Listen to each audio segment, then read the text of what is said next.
झाली होती. त्यामुळं महाराष्ट्र पोलीस दलाच्या स्थापना दिनानिमित्त एक आठवडा रीडिंग डे म्हणून साजरा केला जातो. त्या रीडिंग डेमध्ये म्हणजे 2 जानेवारीपासून तर 8 जानेवारीपर्यंत या आठवडाभरामध्ये वेगवेगळे उपक्रम राबवले जातात.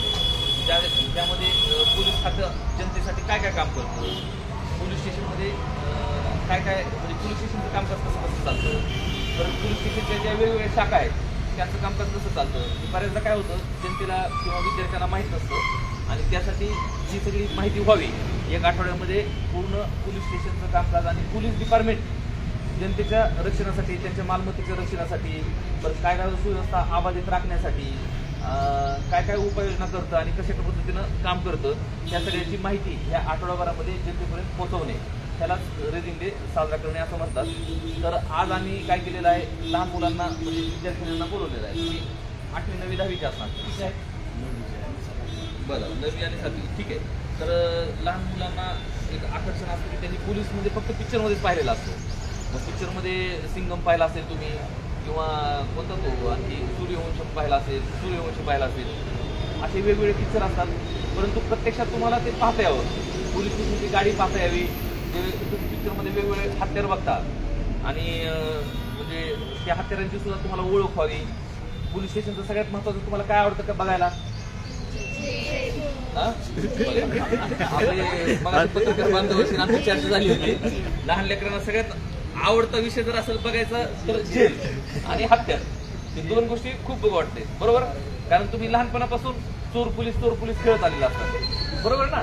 चिठ्ठ्या टाकून चोर पोलीस किंवा शाळेमध्ये सुद्धा खेळताना चोर पोलीस हा खेळ तुम्ही खेळता. त्यामुळं प्रत्येकाला आकर्षण असतं की आपल्याला जेल बघायचं आणि पोलिसांकडे जे हत्यार आहेत ते हत्यार सर्व बघायचे. त्यासाठीच आज आम्ही तुम्हाला इथं बोलवलेलं आहे आणि आता आम्ही थोडक्यामध्ये तुम्हाला हत्याराची माहिती देतो. तर हे आहे आपले 12 बोर गन आहे, ठीक आहे? 12 बोर गन, याच्यामध्ये मोठा राऊंड असतो, त्याच्यामध्ये छेरे असतात आणि जेव्हा जमाव काहीतरी निदर्शनं करत असतो आणि जेव्हा तो हिंसक होतो तेव्हा त्यांना शांत राहण्याचं आवाहन करतो, परंतु ते शांत राहत नाहीत. त्यावेळेस त्यांना म्हणजे मरणार नाहीत, परंतु फक्त किरकोळ जखमा होतील आणि ते पळून जातील किंवा जमाव पांगवला जाईल, यासाठी त्याचा वापर करतात. ही SLR रायफल आहे. या SLR रायफलमध्ये जवळपास 300 मीटर अंतरावरचा दुश्मन ठार होऊ शकतो. इथून जर गोळी झाली तर 300 मीटर अंतरावर ठार होऊ शकतो. याचा राऊंड जवळपास फायर केल्यानंतर 2 किलोमीटरपर्यंत जातो जर कुठं अडथळा नाही आला तर. आणि खूप म्हणजे चांगलं हत्यार आहे. ज्यावेळी नक्षल भागामध्ये किंवा बॉर्डरवरती जास्तीत जास्त ह्या हत्याराचा वापर करतात. हे वेपन आता खूप कमी प्रमाणात वापरलं जातं, ह्याला कार्बाईन म्हणतात. हे तुम्ही पिक्चरमध्ये पाहिलं असेल बघा, हां, असं धरून एकदम गोळ्या झाडतात, तर ती ही कार्बाईन आहे.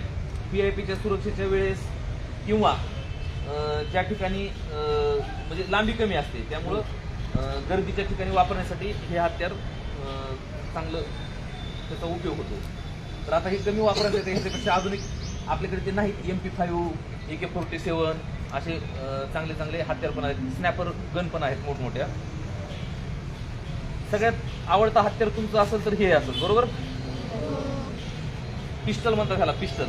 हे म्हणजे एकदम हँडी आहे, आकारानं लहान असतं आणि वैयक्तिक सुरक्षेसाठी किंवा जवळ अंतरावरच्या दुश्मनाला मारण्यासाठी याचा वापर होतो. 30 मीटरपर्यंत याची रेंज आहे. 30 मीटरचा व्यक्ती ठार होऊ शकतो, त्याच्या पलीकडचा व्यक्ती शक्यता कमी असते, तो जखमी वगैरे होऊ शकतो. म्हणजे याची कारगर रेंज आहे 30 मीटर, ठीक आहे? आणखी ही गॅस गन आहे. अश्रुधुराच्या नळकांड्या फोडण्यासाठी ह्या गनचा वापर होतो. याच्यामध्ये हे अश्रुधुराच्या नळकांड्या आहेत बघा, याच्यामध्ये त्याच्यात ग्रेनेड आहेत, नळकांड्या आहेत. आणि जेव्हा जमाव म्हणजे गोंधळ घालतो तेव्हा त्यांना पांगवण्यासाठी त्या अश्रुधुराच्या नळकांड्या फोडल्या जातात. त्याच्यातून धूर बाहेर येतो आणि तो धूर डोळ्यामध्ये गेल्यानंतर डोळ्याला खूप आग होते आणि खूप मोठ्या प्रमाणात पाणी येतं डोळ्याला, सतत पाणी येतं. त्याच्यामुळं गोंधळ घालणाऱ्यांचं लक्ष त्याच्या डोळे चोळण्याकडे जातं, म्हणजे गोंधळ घालण्याचं लक्ष कमी होतं, डायव्हर्ट होतं आणि नाकामध्ये चुनचुन होणे, डोळ्यात चुनचुन होणे, याच्यामुळे ते तिथून पळून जातात. ठीक आहे. हे हेल्मेट आहे. बंदोबस्त करत असताना पोलीस हे डोक्याला लावतात. दगडफेक वगैरे झाली तर पोलिसांचं संरक्षण व्हावं, डोक्यात दगड वगैरे लागू नये म्हणून ह्या हेल्मेटचा वापर होतो. ही ढाल आहे, ही पण तेच दगडफेक वगैरे जर झाली तर आपली पूर्ण बॉडी त्या ढालीच्या पाठीमागे कव्हर करायची, जेणेकरून दगड वगैरे फेकले तरी ते लागणार नाही. ही लाठी आहे, सौम्य बळाचा वापर करण्यासाठी हिचा वापर होतो आणि ही फायबरची असते. ठीक आहे. तर जमाव पांगवण्यासाठी किंवा एखाद्या आरोपीला अटक करताना त्यानं विरोध केला आणि आपल्या पोलिसावर काय हल्ला वगैरे केला तर स्वसंरक्षणार्थ त्याचा वापर केला जातो. पिस्टलचा पण स्वसंरक्षणार्थ वापर केला जातो. ठीक आहे. अशा पद्धतीनं वेगवेगळ्या प्रकारचे वेपन या ठिकाणी आहेत आणि हे सगळे वेपन तुम्हाला पाहण्याची संधी सुद्धा आम्ही उपलब्ध करून देणार आहोत. त्याचप्रमाणे इकडे तुम्ही गाडी बघताय बघा, दिसते का तुम्हाला? ही आहे आपली पोलीस जीप आहे, डायल 112ची गाडी आहे. डायल 112 म्हणजे हा टोल फ्री क्रमांक आहे. तुम्हाला ज्या ठिकाणी काही अडचण आली, तुम्ही 112ला कॉल केला तर तो आमच्या पोलीस स्टेशनला कॉल येतो. आमच्या 112च्या ड्युटीवरती आम्ही काही लोक लावलेले असतात, त्यांच्या मशीनमध्ये तो कॉल येतो आणि तुमची समस्या त्याच्यामध्ये तुम्ही सांगितलेली असते ती रेकॉर्ड होते सगळी.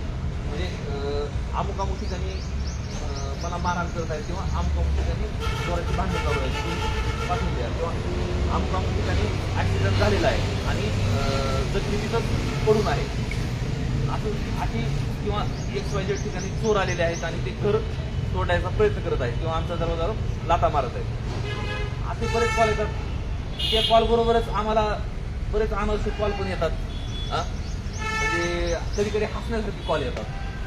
ठीक आहे. बायको वगैरे घेत नाही. सगळ्यात असे हे कॉल बार्शीमध्ये बऱ्याचपैकी येतात, कारण बाहेर जास्त उशिरापर्यंत बसतात आणि मग घरी आले की बायको शिकलेली असते, घरी घेत नाही, मग बायको मला घरात घेत नाही, असे सुद्धा कॉल येतात. तर असे पण हे चांगल्या उपयोगात ह्याचा चांगला उपयोग करून घेतला पाहिजे. काही काही जण ह्याचा दुरुपयोग करतात, की सेवा उपलब्ध करून दिलेली आहे शासनानं, महाराष्ट्र पोलीस दलानं, तर त्याचा चांगला उपयोग पण करून घेतला पाहिजे, अनावश्यक कॉल नाही केले पाहिजे. त्या पलीकडची आपली पेट्रोलिंग वाहन आहे. पेट्रोलिंग वाहन म्हणजे शहरामध्ये पेट्रोलिंग करायचं, ज्या ठिकाणी समजा ट्रॅफिक जॅम वगैरे झाले तर ट्रॅफिक क्लिअर करायची, आरोपींना कोर्टामध्ये घेऊन जाणे, आरोपीला अटक करण्यासाठी, आरोपीचा शोध घेण्यासाठी आणि रात्री पेट्रोलिंग करत असताना सुद्धा ह्या वाहनाचा वापर होतो. त्याच्यावरती लाईट आहे, एक असा भोंगा दिसतो छोटा, त्याच्यावर काही सूचना देण्यासाठी किंवा सायरन वाजवण्यासाठी त्याचा वापर होतो. तर अशा पद्धतीनं वेपन आणि पोलीस वाहनांची मी तुम्हाला माहिती दिलेली आहे. यापुढची तुरुंग असेल किंवा वायरलेस असेल, ठाण्यामधलं कक्ष असेल, यांचं कामकाज कसं चालतं तर जगताप मॅडम तुम्हाला प्रत्यक्ष तिथं घेऊन जातील आणि ती माहिती देतील. ठीक आहे. सर्वांना माहिती समजली का? छान वाटली का? आता पोलिसांना कसं नाही म्हणून हो म्हणताय, तसं नाही ना? बरं, ठीक आहे.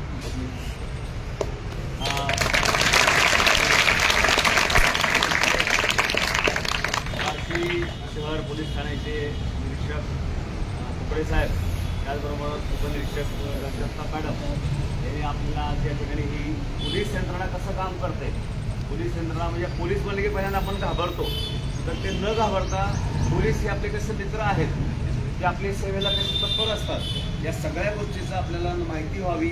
त्यांचे कर्तव्य ते बजावताना आपण पण आपलं कर्तव्य, आता साहेबांनी सांगितलं की अशा दिनाकांना कॉल करून राहिले वगैरे, ह्या ज्या गोष्टी आहेत यासाठी सुद्धा आपण आपलं कर्तव्य आपल्या जाणीव आपल्याला असणं गरजेचं आहे.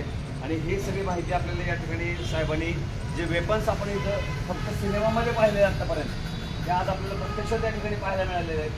हे सुद्धा आपल्याला आजच्या दिवसाचं आपलं भाग्यच आहे.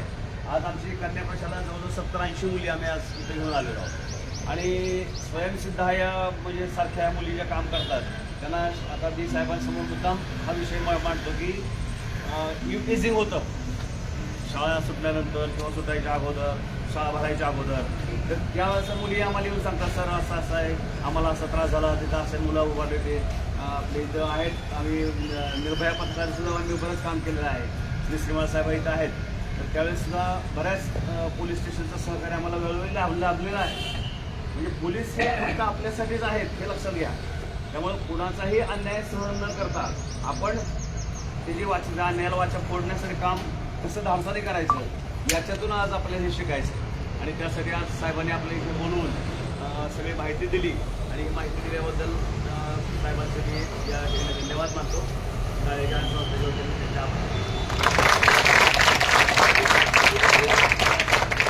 पोलीस ट्रेनिंग डे जो आहे त्या आठवड्याभराच्या कार्यक्रमात रूपरेषा सांगतो मी तुम्हाला. तर आज हा प्रोग्राम आहे. नंतर दुसऱ्या महाविद्यालयामध्ये सुद्धा जे म्हणजे 12वी नंतरचे ग्रॅज्युएशन लेवलचे जे आहे तर त्या विद्यार्थ्यांसाठी सुद्धा ट्रॅफिक अवेअरनेस प्रोग्राम घेणार आहेत आणि त्याचप्रमाणे क्रीडा सामने सुद्धा घेणार आहेत. निबंध स्पर्धा पण घेणार आहेत आणि पूर्ण आठवडाभर पोलीस जनतेच्यापर्यंत जाऊन पोलीस स्टेशनचं कामकाज महाराष्ट्र पोलीस दलाचं कामकाज कसं चालतं ते आम्ही जनतेपर्यंत पोहोचवणार आहोत. ठीक आहे. तुम्ही सर्वजण आलात त्याबद्दल बार्शी शहर पोलीस स्टेशनच्या वतीने मी साधना प्रशासनाचा पूर्ण स्टाफ आणि विद्यार्थ्यांचे आभार व्यक्त करतो. यानंतर पुढील तुम्हाला सगळी माहिती जी आहे मधली ती मॅडम देते. आता काय करायचं दोन लाईनमध्ये यायचं 2 लाईनमध्ये हे सगळ्यांनी थोडंसं वेपन वगैरे सगळे बघायचे. कोणाला हात लावून बघायचं असतं हात पण लावून बघू शकता तुम्ही काय थोडंसं उचलून असं तर तुम्हाला असं वेपनला हात लावायला कधी भेटणार नाही. आणि 2 लाईनमध्ये असं बघून गाड्या वगैरे बघा आणि तुम्ही इथं समोर ठाणे अंमलदारच्या तिथं थांबा. ठीक आहे. मग तिथून तुम्हाला बाकीचं पोलीस स्टेशन दाखवतो. तिकडून बाकीचे कोणी उठू नका. बाकीचे उठ जागा सोडायची नाही. त्यामुळे असं लाईन नाही बघा बघून जा बघा काय बघायचं बघा लाठी बघा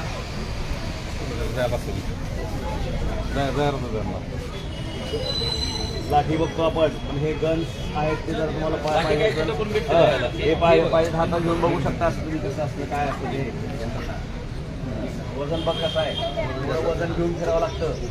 6 दिवस नाहीये. चला ठेवा म्हणजे सगळ्यांना पटपट पूर्ण झालं पाहिजे. चला पुढे पटकन चला पिस्तल वगैरे घेऊ नका.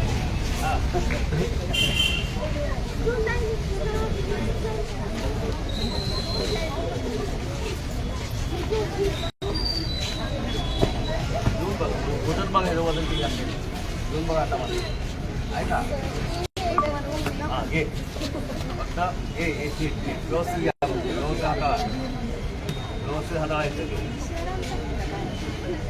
याच्यामधून काय केलं जातं हां काय पाठवलं हां अश्रुधुराचे नळकांडे यातनं फायर केले जातात लक्षात ठेवा. तेव्हा ही अशी इथं नळकांडे ह्यामध्ये आहेत बॅगमध्ये हे गोळे करून चला पुढे पुढची बॅग वाट बघा या तिकडं.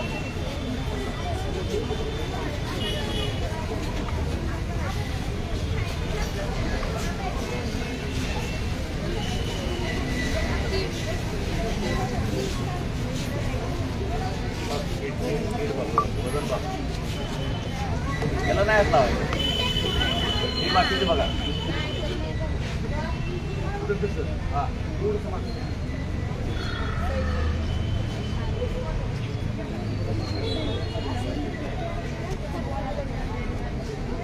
चला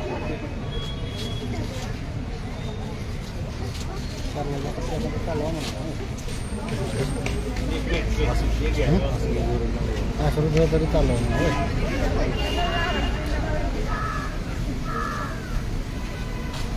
तुम्ही जेव्हा कॉलेजला एनसीसी मध्ये जाल की नाही त्यावेळेस तुम्हाला सगळी माहिती मिळेल पूर्ण. भरती झाल्यावर तुम्हाला चालवायचे सगळे हातात सराव काय हातात घ्या. चला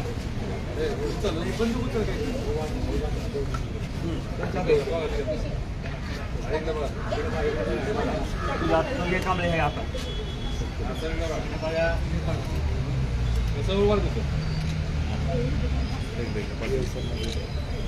बर चला ठेवा ठेवा खाली